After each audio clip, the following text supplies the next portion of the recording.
Welcome to today's episode of Two Pigs in a Pod, a podcast for the people of Glazing by the people of Glazing. I'm George Lewis, editor at the People in Glazing Society, or more commonly known as PiGs, and I'm your host. Delighted to welcome onto the show today John and Lisa Kettell of Kettell Windows. Welcome to the show, guys. Hi. Great to have you on. So, as we always do with our episodes, is to who are you and what do you do within our industry? You can go. I'm John Kettell, and we run a double glazing business in Leicestershire.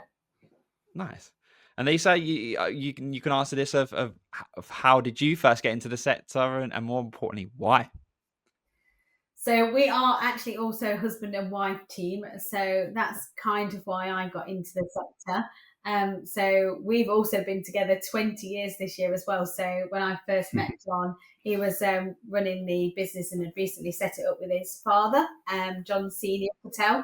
And so we were doing our own thing career-wise. And I was always, on the periphery, hearing what was happening in the business and what John and his dad were doing. But I actually had a career in retail buying. So I did an international sourcing role and worked for some sort of large retail brands.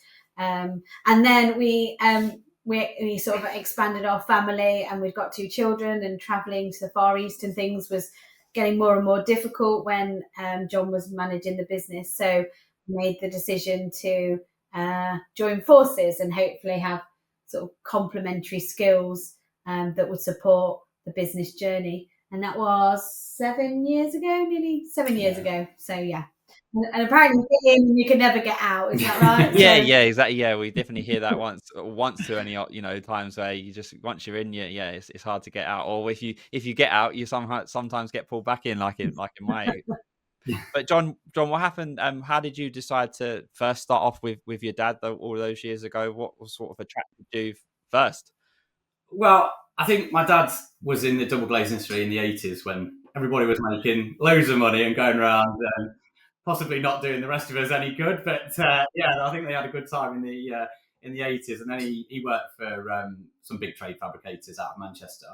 And then he started his own business, his own installation business when I was quite young. So, and a lot of my school holidays were spent on site or in the factory. So I've been surrounded by glass and aluminium, plastic windows, timber windows for as long as I can remember, really. And then when I left school, I did an apprentice in IT, worked for a little bit for someone, and then went and worked with my dad at a tough and glass plant in Birmingham. So that was my first proper introduction to the industry back when I was about 17, 18, and I've been doing it ever since, really. So you said obviously you first heard about it in the 80s, like from when your dad first started. What was your impressions then, sort of growing up around it, to when you actually first started in the industry properly? I think back then, I think in the 80s, I think it was very positive. My dad was a salesman and he was selling a lot of product and we had a nice company car on the drive and everything else. But then I remember when he started his own business, obviously would have been towards the end of the 80s, early 90s. I remember it being pretty tough, to be fair. So that would be my first introduction to it, really, when I'd have been 8 or 9, and I can remember, my dad not being there, a lot of long hours going out selling, and then he'd be fitting and manufacturing in the day. So I think that's why I went working with him in school holidays, so I saw a bit more of him, really. Yeah, and Lisa, when you obviously your history with the sector is a bit more recent, what did you think? What was your sort of first impressions? Obviously, meeting John and coming into the industry that way. I think for me, in the beginning, I did find it quite tough. I was often spoken to as if I was the secretary or the receptionist, both by customers and some of the industry contacts that we had coming through. But in some ways, to start with, my role was much more strategic and away from the day-to-day, and because John and his dad were still part of the business together, I kind of came in and helped on a few other things that were being missed. the business itself was hugely manual. So we had a whiteboard with installations on, everything was paper based, stacked really high, not exactly very nice for the customers to walk into and see, what looked like organised chaos, we hoped, but essentially maybe not always. It was organised. It was organised. John's office is still not that organised and is out of the way of the customers now. So my experience was a lot of online retail. So I'd been in a sort of a digital space for quite some time. So, it was tough to kind of make some of these changes and bring everyone on board. I think in terms of the team, the level of respect that I have now is very good. But I think when I first joined, I think I did receive quite a bit of resistance, and still do to a point, particularly around I can't fit a window. So, what do I know, or how can I comment on, things, which I accept. But I think the environment we try to create that's very much your capability and your skill set, which I absolutely know is wonderful and great. So you get on with that, but I will help you with the elements around that, whether that's the scheduling or the logistics of product being there, or the type of product that we source. But actually we work together and they're complementary to each other. So that's a lot better. And do you think that perception is changing, even if it's really slowly, about a woman in our industry? It is still very male dominated, but do you feel that perception of, that actually we're all on an equal path, between, women and men in our industry, that it is changing, if ever so slightly? I think we're part of the conversation now, but we don't lead the conversation. Yeah. So I still think there is a long way to go, and particularly, I think generationally it's changing, but I definitely think there is a lot more to be done, and I think that is true of all of construction. I have friends in quite strategic positions across a number of construction businesses. And they've struggled or had to mould their ways of working and their personality to be more masculine, as opposed to kind of bringing, their authentic selves. But I do believe it's progressing, but there's still definitely more room. But I think for me, I never really want to be considered a female in an industry. I just want to be an individual in my own right within an industry, a person that, brings something to the table. We all can learn every single day. We learn something new, either with a property and a challenge, or a product coming on board, or a system that we use. So I definitely just want to be a person within the industry that can add value. I think we tend to be siloed into certain roles, such as like marketing. But as John and I discussed a bit before this, that we're seeing more female sales representatives come out to us, particularly on the manufacturing side, which is really good. And I was on TikTok this week and I came across my first female window fitter. Nice. And I did reach out to her and I said, it would be great if you could, raise your profile a bit more. And she's like, I'm quite happy doing what I'm doing, because I think, again, she perhaps didn't want to be singled out. But actually, that's really great that we're seeing that, where a tradesperson being in the industry that is female. Yeah. And do you think that's important, for the next generation? Like you say, TikTok is good, it gets in front of you in front of people, and Instagram and things like that. Could you see yourself being a TikTok, an influencer within our industry? So I think we all would love to say yes, but I think the reality is that it's really difficult to actually do it, commit the time to making a real go of it. But we are on TikTok as a business, and particularly our apprentices have taken a bit of a role to kind of be part of that journey. And I do have another team member who's pretty good at kind of being more comfortable in front of the camera. So we've all been tasked with that, to kind of be a little bit more present, because that is a great way to showcase, the team, the capability, and also across the industry, the biggest videos that have got hits has been from other tradespeople that have seen a tool that we've used, and it's kind of tips and trades. So that's really nice because you're building that community as well of people that are interested and loving what they're doing. But whether I'll be the next TikTok sensation, I'm not sure. Never say never, though. Yeah, exactly. Yeah, never say never. Well, you obviously you are having some success, even if it's not all online at the moment. But you're celebrating 20 years as a business, so it can't be doing things too badly. Can you sort of say some of the milestones that you've reached over the years, and sort of maybe how the industry's changed over those years? Yeah, so we started off when it was just me and my dad. We started off basically just trade supply. So we'd come from a trade supplier, both of us, and we'd started this business, and that's how we started. So we were buying in from, I suppose 2005 was like the rise of the super fabricators. Lots of the small fabricators were disappearing, and these great big super fabricators were turning up. So we saw sort of a little bit of a niche in the market, really, because we wanted to serve like the one-man bands and our traditional customers we were already serving, that wanted that personal service, and they wanted mine and my dad's expertise and skills and knowledge. So we sort of became the middleman, really, which has been great, and we're still doing a little bit of that now, but the margins were quite slim, and as we expanded, we sort of started locally, we started fitting and installing. So I suppose, and then the biggest milestone, really, the biggest change in the business was when we opened the showroom in about 2016. We sort of doubled that installation business really within weeks, and we've massively grown since then. And then when Lisa came into the business in whenever it was 2017, she in that first year she doubled our turnover.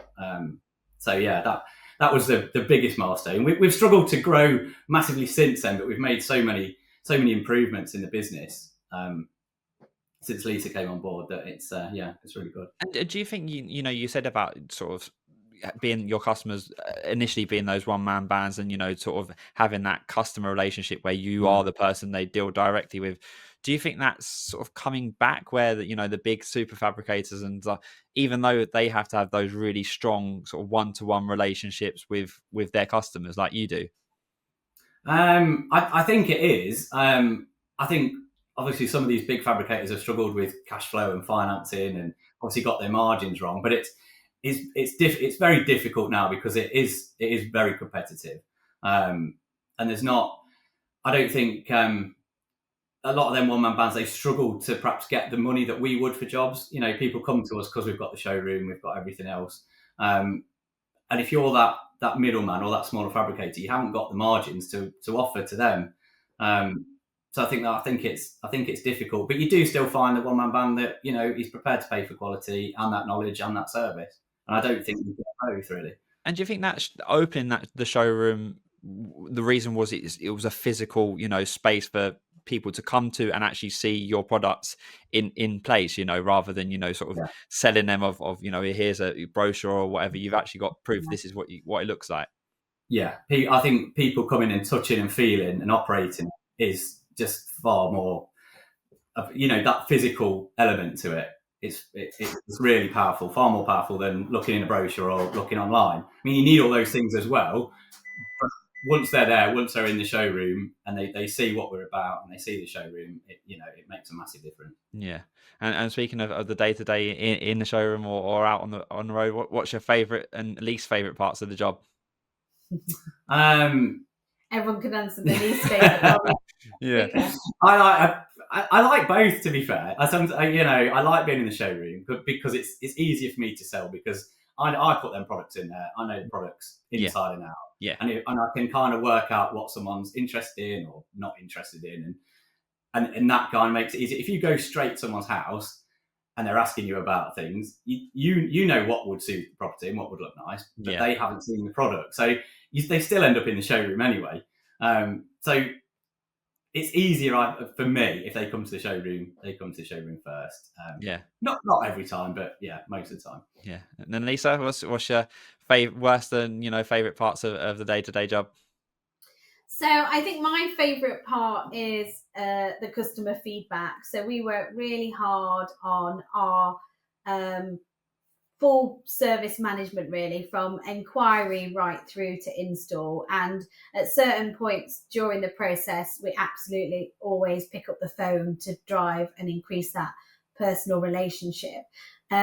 Because nothing's ever perfect. We can't always make sure that everything's going to be 100% right. Each home is completely different when we arrive, and then we have things like the weather, which we, are never in control of. But by having that personal connection with each customer, we're allowed to kind of, share those experiences. And also, if there is something that's not quite as perfect as we'd like, there's probably a little bit more forgiveness around that because you've built some personal relationship. But when we get the feedback from our customers that acknowledges the efforts that the team have put in, the extra attention to detail that they've gone to, that is the best reward, really, because they've seen the value in the business and the team beyond, the price of the product. So that for me is great. And, I think we have amassed nearly 700 reviews now with a 99% customer recommend. So, it's not a fluke that we're continuing to deliver. So that's probably my most favourite thing. And we get those reviews each day, so it's a nice little prep up, and we share it across the team. My least favourite thing is probably having to spend a considerable amount of the time justifying our proposition to customers that aren't so bought in. I think part of that is that we could do a better job of displaying how we work and what we do and what the team capabilities are.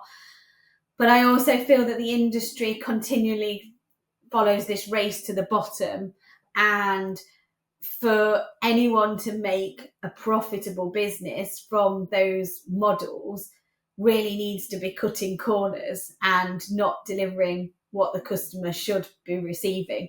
And so when we have, I must get 3 quotes, or I've had a quote from X or Y or Z, and I know that their product or their service is nowhere near to the same levels, it's quite frustrating, because, we aren't a business here to discredit anybody else. This is about, personal choice for each individual. But we know that the efforts that we go to and the time in training and support that we provide, and the aftercare service as well, isn't possible at some of the prices that we come up against. So I think that's the most frustrating thing. And, we had 11 visitors in our showroom last Saturday, which was between 10 and 2 is a really great number.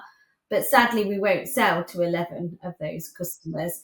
And it's how do we get them to buy into our proposition? And I also would love the rest of the industry to put more value on their capability and charge more, and be bold enough to say that I am worth more than this. Yeah. Do you think the homeowners understanding of a business like yourself, that where the price will be different between person to company, do you think they are understanding that it's not always the cheapest is by far the best? They are actually getting a wider range of sort of ideas of who to go for, and sort of finding what's best for them, especially when times are tough in terms of as a business, for not let alone as a business for all of us, but as homeowners as well, where money is tighter than it's ever been potentially. Do you think they're actually starting to understand, actually I might go a bit more expensive, knowing that you're going to get the care that they need, and the longevity of something like a new window or a new door, that actually you're going to get that sort of 10 years over or more on it? Well, I think that's the point, isn't it, George? That what other industry offers such low pricing and a 10-year guarantee, and it's just quite difficult to uphold that. I think for us, that anybody that walks into our door, we share that position. We share that, price is competitive, but within it is all of the elements that we'll share with them. And I think people do appreciate that. I think then you're right, it comes down to personal budget as to whether they have that extra, or do they put value onto that. If you're selling your house in 2 years and you're just sprucing it up, you're not so invested. So I think for us, John talks about milestones, but we'd already made the decision pre-COVID that there was a number of areas and products within the business, wasn't there, that were not as profitable for us to do. And also we're not necessarily in the core skill set of the team that we had. So we'd made the decision to cut. We don't do conservatories, we don't do orangeries, we don't do roofline. Then COVID came along and you were absolutely able to accelerate that position and say, we absolutely don't need to because we're busy enough. But we've continued to niche down further. And one of the things that we prioritize is supporting invested homeowners. So somebody that really enjoys their property and is interested in developing and putting into that something of quality, and that's going to add to the aesthetics of their home over a period of time because they plan to be in it. So that's where we've positioned ourselves. And actually for those customers, price is not necessarily the driving factor. It's of course included, but it's more about, can you provide something suitable for my home, and will it be done to a quality of standard that I'm pleased with. And do you think you'll always stay now with that sort of niche set of products rather than sort of be widespread, a bit more widespread, that you'll just focus on a core value of products that you keep to, or you see yourself sort of adding over the next 20 years, say? I think really we've made more money by doing less. So I think my interests lie in sort of heritage aluminium, flush casements or heritage PVCU, and we're just launching a range of timber. So really it's doors and windows. That's what we want to stick to. I think as well, everyone will say we're a lifestyle business. Sometimes doesn't feel like that, but we are our own makers of our destiny, and it's about what we enjoy. And I think as well, as we've honed in on certain products and certain areas, the map behind is Leicester and Leicestershire and neighbouring counties, because this is where we live and work and our team do. And it's part of who we are that we're, working on homes 2 doors or 3 doors from where we live personally. And to do that and to put your name against it is quite brave and quite bold. You've got to be believing that you've got a good quality product and service to provide. But it makes it much more enjoyable, because then we can see that work every day as we drive by or we drive home. And there's a sense of satisfaction from that. I think when you go into product areas that you are less capable of, or you are just doing because there might be a quick book, it's just whether that you've got the interest. I mean, between us, really, we love a factory. It's both in our backgrounds, and we'll always go and vet a new supplier and look at a product, and we'll get our team's feedback on, any challenges that they've had with something similar and things that we can look to improve. So we'll always develop and look. You can't just have the luxury of standing still. We've always got to look to the market. But within the realms, we believe, as windows and doors and replacement. So largely something out, something in. We do a bit on extensions and those projects. We don't really do any commercial now either. But I think, more of it is a niche area, and then we're attracting the customer that relates to. But obviously, as the market is always changing and challenging, we might need to diversify. Although we said we'd probably never do conservatories again. It's on recording now, so you got it. Yeah, we're not doing it. Yeah. And speaking of your team, anyone that knows you as a company and that has seen you on social media and things like that, know you're a massive advocate of apprentices. You sort of mentioned that you have a team of them. Firstly, why? What is the reason to have apprentices within the business, and what do they bring to your business? So John will let me answer this, because this is me. This is like your baby. This is my baby. So I am a real big advocate for tradespeople earning and having a standard of life the same as somebody that works in an office. And I think often we've devalued and discredited our capabilities, our skills. And I really want to change that. And I also have seen such a shortage of good skilled labour within the industry. Really talented individuals just are few and far between. And that's a real shame for us, because we want to provide a quality service, and we want team members that, understand that it's not how quickly they can get off the job. I think when I first joined, I heard the phrase "smash it out," and it filled me with absolute dread. I was like, oh, what does people describe it as? I can smash out 7 windows a day. That isn't what really quality is all about, So for us, we've spent a number of years probably not able to reach our growth potential because we haven't been able to find good enough team members. And so you need a combination of willing team members that are going to help support them. And I think that might be difficult for businesses if they use self-employed individuals, because equally, I think you often find nobody's invested the time in them in their past life. So, finding someone that wants to pass on the baton is a challenge. But we employ all of our team. So, and lucky for us, 2 of them were quite interested in being a mentor. So a way for us then was great to kind of have a pipeline of talent for the future, for the next 20 years, but also provide an outlet for individuals that are more focused on a trade to provide that. But amazingly, we've had to twin with a college in East Sussex to provide the fenestration MBQ, which is crazy when we live, in the Midlands. Training facilities and centres are few and far between.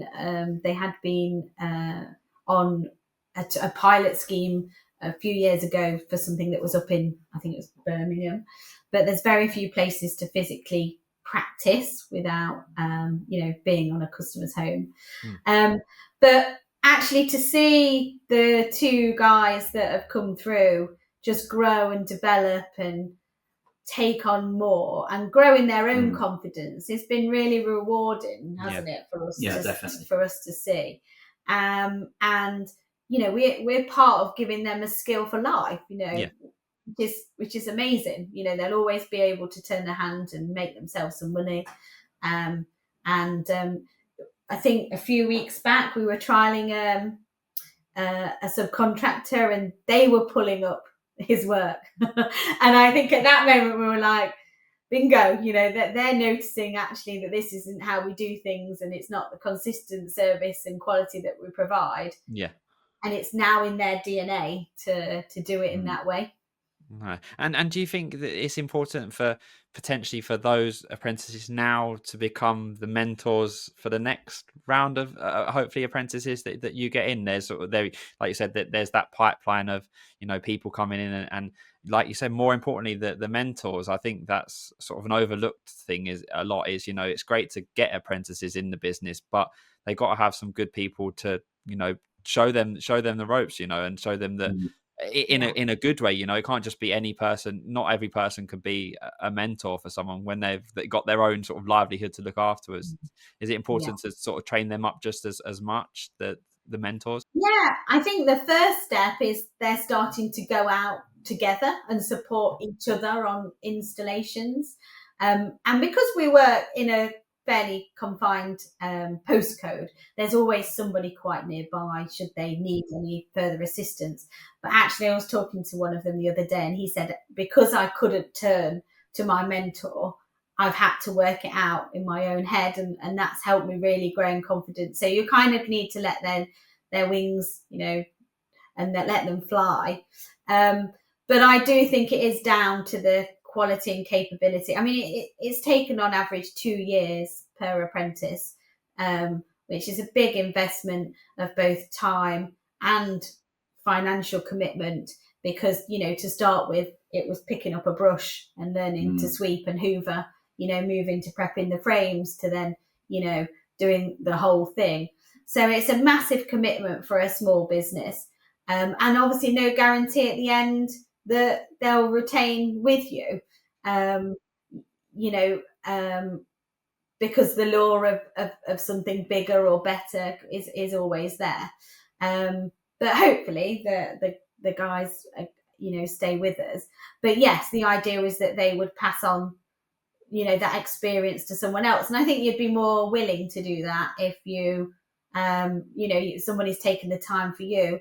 I do feel sometimes, though, that there are a lot of individuals that haven't been looked after by installer firms and owners, and so they are less willing to support and invest in that business and the next generation, because they've kind of been picked up, and when work's great, it's fine, and then they're dropped, and and they've got no work for weeks, and the pay's changed, and they've cut this and we've cut that, and I think really we don't necessarily value their capability, which has then meant that they haven't been so keen to make the effort. And we've been on the receiving end, I think, of that, where we've had people come and they're so distrusting of us or people in this position that they haven't been able to help themselves than to kind of, take why the going's good. Yeah, and how do you then sell it to them as a business, as business owners, that this is a career? I guess John is a good example that he's had his career in the industry. There's a prime example right there of someone that's been in for his whole career. But how do you sort of sell our industry to potential apprentices or even potential people coming into your business? It's a good question, isn't it? Yeah, well, I think there's got to be a willingness on their part. To be fair, it's not for everyone, and being an installer it's hard work. There's heavy stuff to lift, but I think really, if you want to do that, there's no 2 days are the same. No two houses are necessarily the same. So there's a massive variety of work for them. And they get to meet new people all the time. But like I say, it's not for everyone. But if they want to get into sort of construction, replacement windows is not a bad place to start. You're not on a dirty building site necessarily. You're in someone's nice home, especially if you work for us. We work on some beautiful houses. You get cake, and some of the customers, cake, bacon sandwiches, all sorts of things. So but I think there has to be a real willingness from their point of view, because some days are really tough and it's really cold or really wet, but it also it can be really rewarding to take out some manky old PVC windows and put in some beautiful flush casements or some heritage aluminium. It really transforms a house, and and it's something they'll be able to see, like you say, when you're being a local, they'll see it themselves. Once they've done a job at someone's house and they drive past it, that they can be proud of what they've done, right? Exactly. And point out to their kids, I fitted that, I did that. That's one of mine. Yeah. and I think as well where we've championed them as well. So we know our team's capability. So if we do get some customer feedback that is, maybe not quite as we believe, our role is very much to support our team. We will always look to improve, but we also know their standards and capability. So they need to feel that you've got their back in the good and the bad. And it's building that. And we regularly go onto site, to inspect jobs, but also to just listen to them and see what they're up against, and to remind ourselves how difficult that job is and how long a day it is. And, the efforts that they go to. So, hopefully the younger team members also see that. So when they're mentoring someone, they know that it's appreciated what they're learning. Yeah. And would you, to other businesses, would you say that getting an apprentice in is a good thing to do? All said and done, you said, it can be tough and, tough to first get people in to be an apprentice, but is it worth, other businesses getting to apprentices in? I definitely think it is, if you've got a business where you are concerned with quality and, longevity, because it's not a quick win. But you absolutely then, are ensuring a pipeline of, success and a younger workforce, because I think it's well known in the industry, isn't it, that there's an aging skilled population. So I definitely think, and anybody that wanted to explore it, we're really happy to speak with them, and they can reach out, because they're, it is a long road, and they often need you to provide them with boots and trousers and transport to start with, and tools and everything, because it's a very different place, and learning some of those sort of social skills, even how to liaise with a customer, and how to present yourself for things. But they also have a great time on site. It's always who's got what in their lunchbox today, and they've now got electric lunchboxes, so they can take stew and things and warm it up. And customers, as I say, have laid on complete Indian banquets to Polish dinners. It's amazing, really, that you can be rewarded for those efforts. Nice. And speaking about the business as a whole, firstly, how has it been for you for as a business, and how does it look as a industry wide, and is there any room for optimism for 2025? It's been as we know, it's been a tough year for many companies, like you said, John, earlier, about sort of companies potentially struggling a little bit, but how's it looked from your point of view? I think we're having a pretty strong year at the minute, but we're marketing to the customers that we want, and we're doing the product that we want, and it does tend to be that higher end of product that people have still got the money to spend on that. I think if you were at the lower end of the market, then I think it'd be tough, because it literally is a price war, as it's always been, but even more so now. But I think normally in the industry, when things start to get tough, we see lots of innovation very quickly, and I think the Fit Show this year will be testament to that. And I think there will be some new products there, which will push us forward. I think it'll be a tough year, but I think it'll be a good year for us anyway. Okay. And lastly, to end the main part of the podcast, if you was able to describe our industry in 3 words, I guess it'd be nice to hear from you both, actually, because obviously you've both had different amounts of years in the industry. But what would be 3 words to describe it? So from me, it's progressing. So I think that we're progressing, particularly with the male-female divide in the industry. We're progressing on communicating between fabricators and installers and their customers. So I think I've seen in these 7 years a lot of progression, and I want that to keep going. I've put unloved, because I think it is still a very unloved section of construction, from college provision, from school conversations around careers, and you hear anyone could be a window fitter. If I do this, I'll just fit windows as well. But actually, we've got some really skilled individuals that this is their craft. And I always team it as you wouldn't have an electrician do a plumber's job. So why would we have, potentially a builder do a double glazing installer's role? So for me, it's still a little bit unloved. And I think we're quite passionate about windows and doors, and we get really excited when people come in the showroom, and we get them excited. And I think we definitely need to celebrate it more.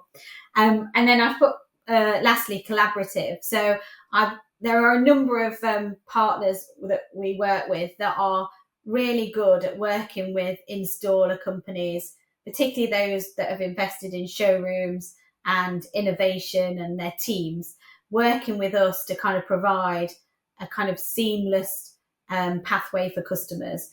So we've got some really great relationships with people like Compdoor.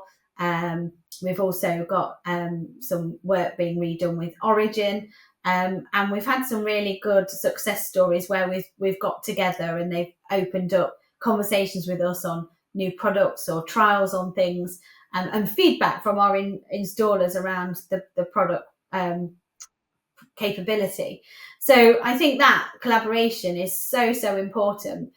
Yeah. We can't spend the money on our marketing that a brand can, but we can certainly work with it. And as we're married, we say very much it's a marriage then of the brands and the fabricators and then the installers, because you can have the best product in the world, but if it's installed poorly, then the customer response is negative, and vice versa. So yeah, we definitely think collaborative. Have you got any others? No, I think I agree with most of yours.